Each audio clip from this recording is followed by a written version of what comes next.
Good morning.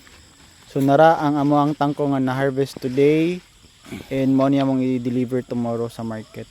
So ginabaligyan namong isa ka bugkos ani at 5 pesos per piece.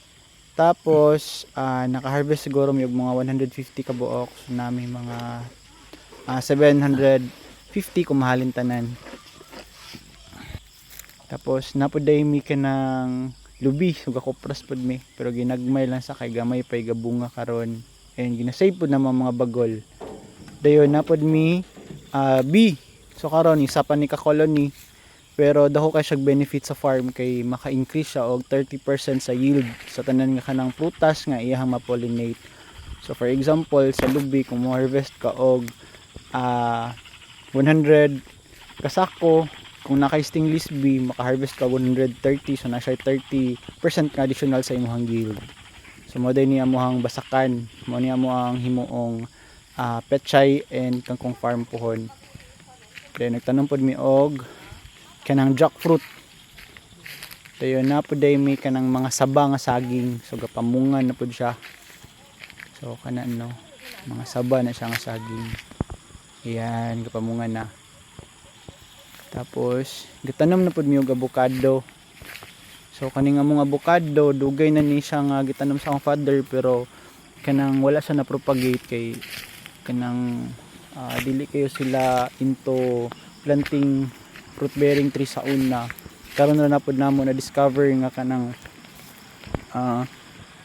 lami kayo ang mga avocado, so daghan kayong gapangita, malagkit siya and wala siya kanang mga ugat-ugat.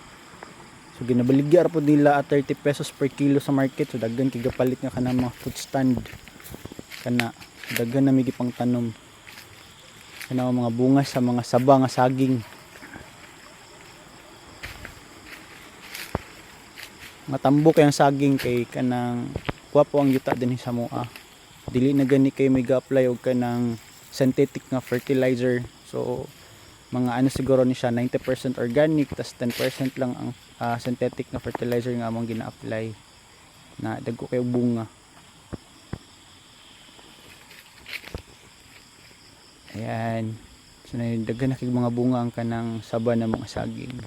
Tapos nag-continue din yung harvest sa mo ang Chinese tangkong din siya. So upland ni siya nga tangkong, tas kung kaganina is ginaputol na to ang tangkong, dayon kani po sa Chinese tangkong is ginadala na to pilang roots para dugay siya madaot.